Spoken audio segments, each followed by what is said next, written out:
कार्तिक पूर्णिमा व्रत कथा। हर हर महादेव। दोस्तों, आप सभी को कार्तिक पूर्णिमा की हार्दिक शुभकामनाएं। आज हम श्रवण करेंगे कार्तिक पूर्णिमा के दिन सुनी जाने वाली कथाओं को और जानेंगे कि आखिर इस दिन देव दिवाली क्यों मनाई जाती है। और दोस्तों, इन्हें पूरा सुनने से ही आपको पूर्ण फल की प्राप्ति होगी, इसलिए वीडियो को पूरा अवश्य देखें। दोस्तों, कार्तिक पूर्णिमा की पौराणिक कथा के अनुसार तारकासुर नाम का एक असुर था, जिसके 3 पुत्र थे, तारका, कमला और विद्युमाली। जब भगवान शिव के पुत्र भगवान ने तारकासुर का वध कर दिया, तब उसके तीनों पुत्रों ने बदला लेने का निश्चय किया और उन्होंने वरदान प्राप्त करने के लिए ब्रह्मा जी की तपस्या करना शुरू कर दिया। एक दिन श्री ब्रह्मा जी ने उन तीनों को वरदान मांगने के लिए कहा तो उन्होंने अमर होने का वरदान मांगा। ब्रह्मा जी यह बात अच्छी तरह से जानते थे कि अगर उन्होंने उन्हें यह वरदान दे दिया तो वे अपनी शक्तियों का केवल दुरुपयोग ही करेंगे और सभी को परेशान करेंगे। इसलिए उन्होंने यह वरदान देने से इनकार कर दिया। श्री ब्रह्मा जी ने उनसे कहा कि वे इसकी जगह कोई अन्य वरदान मांग सकते हैं। तब तीनों ने कहा कि उनके नाम का एक नगर बसाया जाए और जब भी कोई उनका वध करना चाहे तो केवल एक तीर से तीनों का अंत एक साथ कर सके। तब श्री ब्रह्मा जी ने तथास्तु कहकर उन्हें यह वरदान दे दिया। वरदान प्राप्त करने के बाद तारकासुर के पुत्रों ने तीनों लोकों पर अधिकार कर लिया और देवताओं पर अत्याचार करने लगे। उनके अत्याचारों से परेशान होकर सभी देवता गण भगवान शिव की शरण में गए और उन तीनों का वध करने की प्रार्थना की। तब महादेव जी ने विश्वकर्मा जी से एक दिव्य रथ का निर्माण करवाया और सभी देवताओं ने अपना अपना अंश उस दिव्य रथ को प्रदान किया। तब उस दिव्य रथ पर सवार होकर भगवान शिव तीनों का वध करने के लिए निकले। देवताओं और राक्षसों के बीच भयानक युद्ध चल रहा था। उस युद्ध के दौरान जब तीनों राक्षस एक दिशा में आए और जब अभिजीत मुहूर्त हुआ तभी भगवान शिव ने एक तीर से तीनों का वध कर दिया। कहा जाता है कि तभी से भगवान शिव को त्रिपुरारी कहा जाने लगा। उन तीनों के अत्याचारों से मुक्त होने की खुशी में देवताओं ने देव दिवाली मनाई, दीप जलाकर खुशियां मनाई। इसी कारण से कार्तिक पूर्णिमा को त्रिपुरारी पूर्णिमा और देव दिवाली के रूप में भी मनाया जाता है, क्योंकि जिस दिन भगवान शिव ने तारकासुर के पुत्रों का वध किया था वह दिन कार्तिक पूर्णिमा का दिन था। अब सुनिए मोक्ष प्रदान करने वाली भगवान विष्णु के मत्स्य अवतार की कथा। मान्यताओं के अनुसार एक बार एक प्रतापी राजा जिसका नाम सत्यव्रत था, कृतमाला नदी में स्नान कर रहा था। स्नान के पश्चात जब सूर्यदेव को तर्पण देने के लिए उसने अपने हाथ उठाए तो उसकी अंजलि में एक छोटी सी मछली आ गई। राजा सत्यव्रत ने मछली को पुनः नदी में छोड़ दिया, लेकिन तभी वह मछली बोल उठी कि राजन, इस जल में बड़े बड़े जीव रहते हैं जो छोटे जीवों को मार कर रखा जाते हैं, कृपया मेरे प्राणों की रक्षा कीजिए। तब सत्यव्रत के हृदय में उस मछली के लिए दया उत्पन्न हुई और वह उस मछली को अपने कमंडल में रखकर अपने घर ले आया। अगली सुबह जब सत्यव्रत नींद से उठा तब मछली का शरीर इतना बड़ा हो चुका था कि कमंडल भी छोटा पड़ने लगा। तब मछली बोली कि राजन, मेरे रहने के लिए कोई और स्थान हो तो कृपया ढूंढिए, मैं इसमें नहीं रह पा रही हूँ। तब राजा ने मछली को कमंडल से निकालकर पानी के बड़े मटके में रख दिया। एक दिन के बाद मटका भी मछली के लिए छोटा पड़ने लगा। ऐसा करते करते मछली का आकार इतना बड़ा हो गया कि उसे सरोवर में रखना भी संभव नहीं रहा। जब सरोवर भी छोटा पड़ गया तो उसे समुद्र में डाल दिया गया। अब आश्चर्य की बात यह हुई कि विशाल समुद्र भी मछली के लिए छोटा पड़ गया। तब राजा सत्यव्रत ने बड़े ही विनम्र स्वर में पूछा कि आप कौन हैं जिन्होंने ने सागर को भी डुबो दिया है। तब भगवान विष्णु ने उत्तर दिया कि मैं ग्रीव नामक दैत्य के वध के लिए आया हूँ, जिसने छल से वेदों को चुरा लिया है और उसके कारण ही जगत में चारों ओर अज्ञानता और अधर्म फैल गया है। मत्स्य रूपधारी भगवान विष्णु ने कहा कि आज से ठीक 7वें दिन के बाद पृथ्वी पर प्रलय आएगी और वह समय बहुत ही भयानक होगा। संपूर्ण पृथ्वी जल हो जाएगी, जल के अलावा यहाँ कुछ भी नहीं बचेगा। तब आपके पास एक नाव पहुँचेगी और उस समय आप सभी प्रकार के जरूरी अनाज, औषधि, बीज और सप्तऋषियों को साथ लेकर उस नाव पर सवार हो जाएं।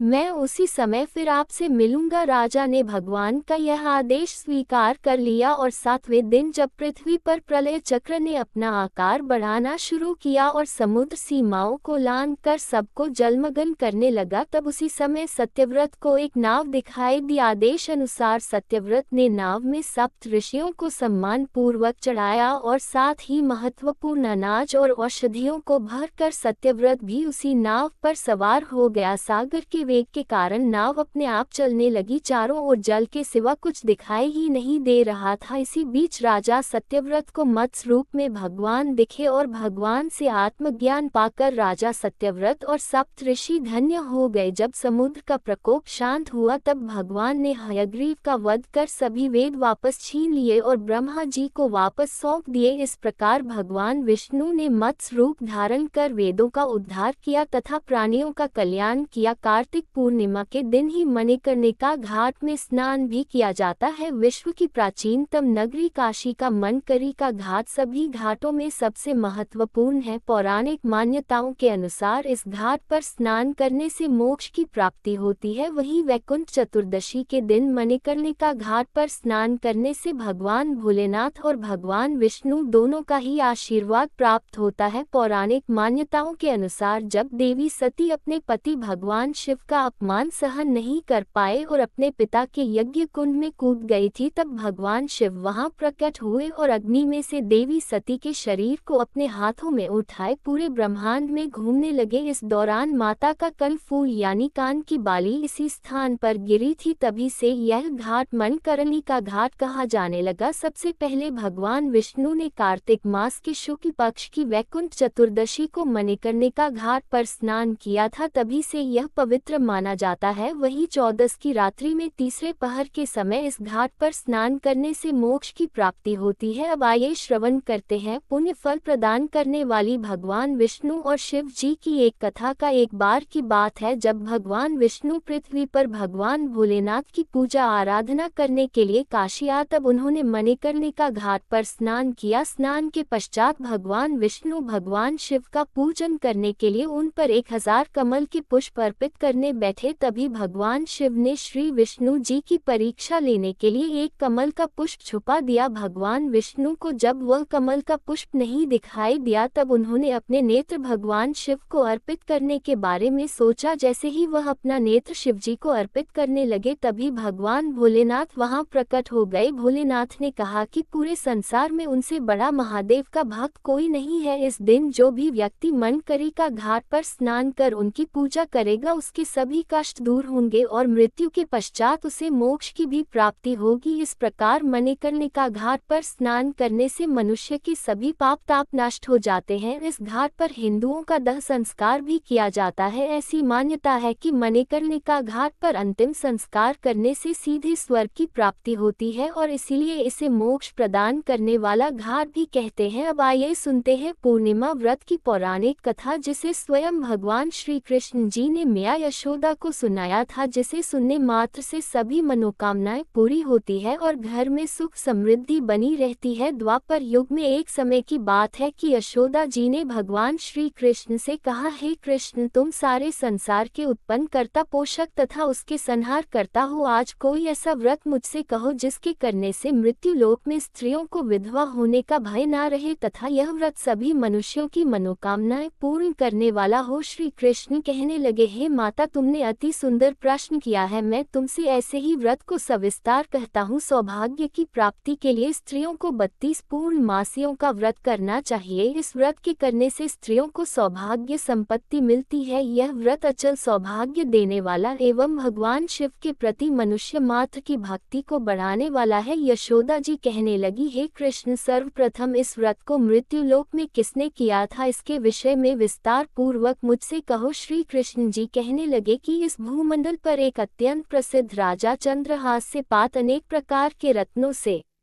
परिपूर्ण काती नाम की एक नगरी थी। वहां पर धनेश्वर नाम का एक ब्राह्मण था और उसकी स्त्री अति सुशीला रूपवती थी। दोनों ही उस नगरी में बड़े प्रेम के साथ रहते थे। घर में धन धान्य आदि की कमी नहीं थी। उनको एक बड़ा दुख था कि उनके कोई संतान नहीं थी। इस दुख से वह अत्यंत दुखी रहते थे। एक समय एक बड़ा तपस्वी योगी उस नगरी में आया। वह योगी उस ब्राह्मण के घर को छोड़कर अन्य सब घरों से भिक्षा लाकर भोजन किया करता था। रूपवती वह भिक्षा नहीं लिया करता था। उस योगी ने एक दिन रूपवती से भिक्षा न लेकर किसी अन्य घर से भिक्षा लेकर गंगा किनारे जाकर भिक्षा को प्रेम पूर्वक खा रहा था कि धनेश्वर ने योगी का ये सब कार्य किसी प्रकार से देख लिया। अपनी भिक्षा के अनादर से दुखी होकर धनेश्वर योगी से बोला, महात्मा, आप सब घरों से भिक्षा लेते हैं परंतु मेरे घर की भिक्षा कभी भी नहीं लेते, इसका कारण क्या है? यो ने कहा कि न संतान के घर की भीख पतितों के अन्न के तुल्य होती है और जो पति का अन्न खाता है वह भी पतित हो जाता है। चूंकि तुम न संतान हो, आता पतित हो जाने के भय से मैं तुम्हारे घर की भिक्षा नहीं लेता हूँ। धनेश्वर यह बात सुनकर अपने मन में बहुत दुखी हुआ और हाथ जोड़कर योगी के पैरों पर गिर पड़ा तथा आर्त भाव से कहने लगा, हे महाराज, यदि ऐसा है तो आप मुझको पुत्र प्राप्ति का उपाय बताएं। आप सर्वज्ञ हैं, मुझ पर अवश्य ही यह कृपा कीजिए। धन की मेरे घर में कोई कमी नहीं परंतु मैं पुत्र ना होने के कारण अत्यंत दुखी हूँ। आप मेरे इस दुख का हरण करें, आप सामर्थ्यवान हैं। ये सुनकर योगी कहने लगे, हे ब्राह्मण, तुम चंडी की आराधना करो। घर आकर उसने अपनी स्त्री से सब वृतांत कहा और स्वयं तप के निमित्त वन में चला गया। वन में जाकर उसने चंडी की उपासना की और उपवास किया। चंडी ने सवे दिन उसको स्वप्न में दर्शन दिया और कहा, हे धनेश्वर, जा, तेरे पुत्र होगा परंतु वह 16 वर्ष की आयु में ही मृत्यु को प्राप्त हो जाएगा। यदि तुम दोनों स्त्री पुरुष 32 पूर्णमासियों का व्रत विधिपूर्वक करोगे तो वह दीर्घायु होगा। जितनी तुम्हारी सामर्थ्य हो आटे के दिए बनाकर शिव जी का पूजन करना, परंतु पूर्णमासी को 32 हो जाने चाहिए। प्रातः काल आने पर स्थान के समीप ही तुम्हें एक आम का वृक्ष दिखाई देगा, उस पर तुम चढ़कर एक फल तोड़कर शीघ्र अपने घर चले जाना। अपनी स्त्री से सब वृतांत कहना। ऋतु स्नान के पश्चात वह स्वच्छ होकर भगवान शंकर जी का ध्यान करके उस फल को खा लेगी, तब शंकर भगवान की कृपा से उसको गर्भ हो जाएगा। जब वह ब्राह्मण प्रातःकाल उठा तो उसने उस स्थान के पास ही एक आम का वृक्ष देखा जिस पर एक अत्यंत सुंदर आम का फल लगा हुआ था। उस ब्राह्मण ने उस आम के वृक्ष पर चढ़कर उस फल को तोड़ने का प्रयत्न किया परंतु वृक्ष पर कई बार प्रयत्न करने पर भी वह न चढ़ पाया। तब तो उस ब्राह्मण को बहुत चिंता हुई और विघ्न विनाशक श्री गणेश जी की वंदना करने लगा। हे दयानिधि, अपने भक्तों के विघ्न, उनके मंगल कार्य को करने वाले, दुष्टों का नाश करने वाले, रिद्धि सिद्धि के देने वाले, आप मुझ पर कृपा करके इतना बल दे कि मैं अपने मनोरथ को पूर्ण कर सकूं। इस प्रकार गणेश जी की प्रार्थना करने पर उनकी कृपा से धनेश्वर वृक्ष पर चढ़ गया और उसने एक अति सुंदर आम का फल देखा। उसने विचार किया कि जो वरदान से फल मिला था वह ये है और कोई फल दिखाई नहीं देता। उस धनेश्वर ब्राह्मण ने जल्दी से उस फल को तोड़कर अपनी स्त्री को लाकर दिया और उसकी स्त्री ने अपने पति के कथनाएगन शुक्ल पक्ष के चंद्रमा की भांति अपने पिता के घर में बढ़ने लगा। भवानी की कृपा से वह बालक बहुत ही सुंदर, सुशील और विद्या पढ़ने में बहुत ही निपुण हो गया। दुर्गा जी की आज्ञा अनुसार उसकी माता ने 32 पूर्णमासी का व्रत रखना प्रारंभ कर दिया था जिससे उसका पुत्र बड़ी आयु वाला हो जाए। 16वां वर्ष लगते ही देवीदास के माता पिता को बड़ी चिंता हो गई कि कहीं उनके पुत्र की इस वर्ष मृत्यु न हो जाए। इसलिए उन्होंने अपने मन में विचार किया कि यदि ये दुर्घटना उनके सामने हो गई तो वे कैसे सहन कर सकेंगे। उन्होंने देवीदास के मामा को बुलाया और कहा कि हमारी इच्छा है कि देवीदास 1 वर्ष तक काशी में जाकर विद्यान करें और उसको अकेला भी नहीं छोड़ना चाहिए, इसलिए साथ में तुम चले जाओ और 1 वर्ष के पश्चात इसको वापस लौटा लाना। सब प्रबंध करके उसके माता पिता ने काशी जाने के लिए देवीदास को एक घोड़े पर बैठाकर उसके मामा को उसके साथ कर दिया, किंतु ये बात उसके मामा या किसी और से नहीं कही। धनेश्वर ने शपथ गुण मासियों का व्रत करना आरंभ कर दिया। इस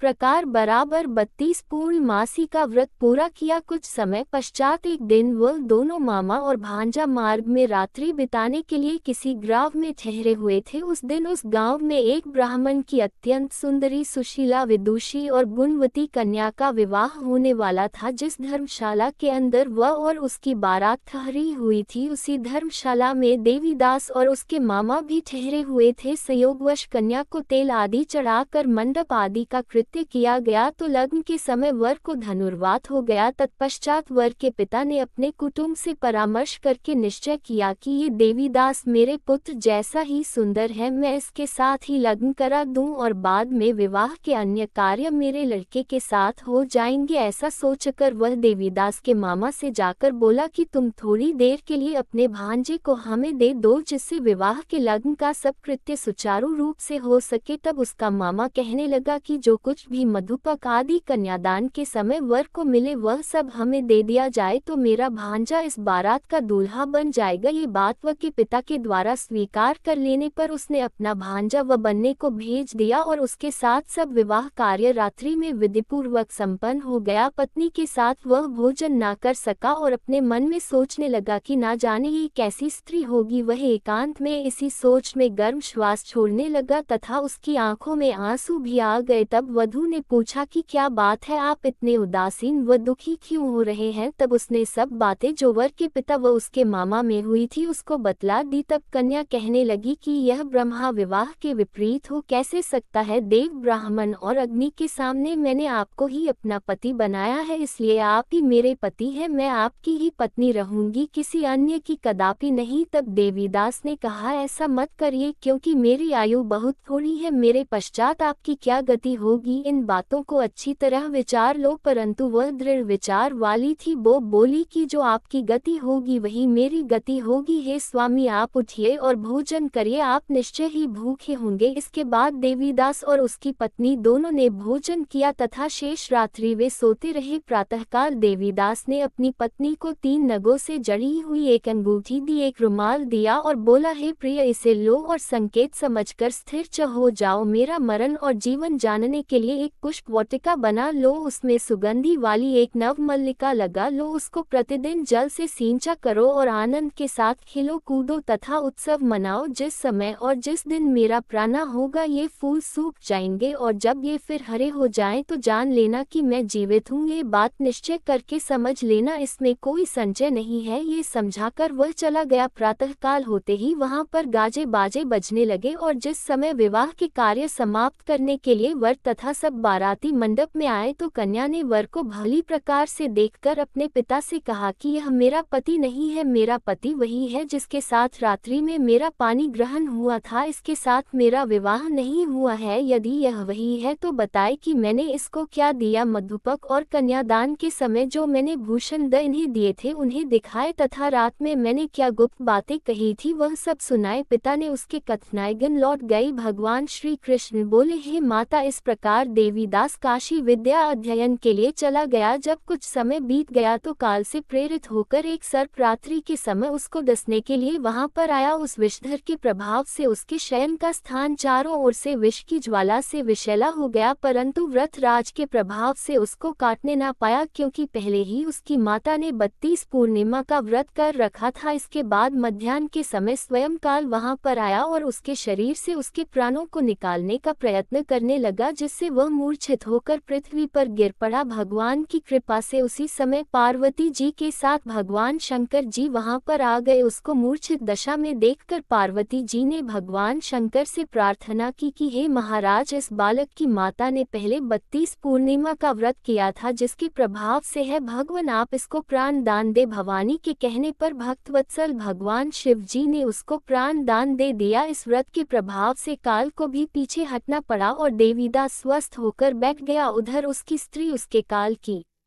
प्रतीक्षा किया करती थी। जब उसने देखा कि उस पुष्प वाटिका में पत्र पुष्प कुछ भी नहीं रहे तो उसको अत्यंत आश्चर्य हुआ, और जब वह वैसे ही हरी भरी हो गई तत्पश्चात वह जान गई कि वह जीवित हो गए हैं। ये देखकर वह बहुत प्रसन्न मन से अपने पिता से कहने लगी कि पिताजी, मेरे पति जीवित है, आप उनको ढूंढिए। जब 1.25 वर्ष व्यतीत हो गया तो देवीदास भी अपने मामा के साथ काशी से चल दिया। इधर उसको ढूंढने के लिए अपने घर से जाने वाले ही थे कि वह दोनों मामा भांजा वहां पर आ गए। उसको आया देखकर उसका ससुर बड़ी प्रसन्नता के साथ अपने घर में ले आया। उस समय नगर के निवासी भी वहां इकट्ठे हो गए और सबने निश्चय किया कि अवश्य ही इसी बालक के साथ इस कन्या का विवाह हुआ था। उस बालक को जब कन्या ने देखा तो पहचान लिया और कहा कि यह तो वही है जो संकेत करके गया था। तदुपरांत सभी कहने लगे कि भला हुआ जो यह आ गया, और सब नगरवासियों ने आनंद मनाया। कुछ दिन बाद देवीदास अपनी पत्नी और मामा के साथ अपने ससुर के घर से बहुत सा उपहारा लेकर अपने घर के लिए प्रस्थान किया। जब वह अपने गांव के निकट आ गया तो कई लोगों ने उसको देखकर उसके माता पिता को पहले ही जाकर खबर दे दी कि तुम्हारा पुत्र देवीदास अपनी पत्नी और मामा घर वापस आ रहा है। ऐसा समाचार सुनकर पहले तो उन्हें विश्वास ही नहीं हुआ, किंतु जब और लोगों ने भी आकर उनकी बात का समर्थन किया तो उनको बड़ा आश्चर्य हुआ। लेकिन थोड़ी देर में देवीदास ने आकर अपने माता पिता के चरणों में अपना सिर रखकर प्रणाम किया और उसकी पत्नी ने अपने सास ससुर के चरणों को स्पर्श किया तो माता पिता ने अपने पुत्र और पुत्रवधू को अपने हृदय से लगा लिया और दोनों की आंखों से प्रेमाश्रया चले। अपने पुत्र और पुत्रवधू के आने की खुशी में धनेश्वर ने बड़ा भारी उत्सव किया और ब्राह्मणों को भी बहुत सा दान दक्षिणा देकर प्रसन्न किया। श्री कृष्ण जी कहने लगे कि इस प्रकार धनेश्वर 32 पूर्णिमाओं के व्रत के प्रभाव से पुत्रवान हो गया। जो भी स्त्रियां इस व्रत को करती हैं वे जन्म जन्मांतर में वैधव्य का दुख नहीं भोगते और सदैव सौभाग्यवती रहती। यह मेरा वचन है, इसमें कोई संदेह नहीं मानना। यह व्रत पुत्र पौत्र को देने वाला तथा संपूर्ण मनोकामनाओं को पूर्ण करने वाला है। 32 पूर्णिमा का व्रत करने से वृत्ति की सब इच्छाएं भगवान शिव जी की कृपा से पूर्ण हो जाती है। हर हर महादेव। अंत में चैनल को सब्सक्राइब जरूर कर लीजिएगा दोस्तों।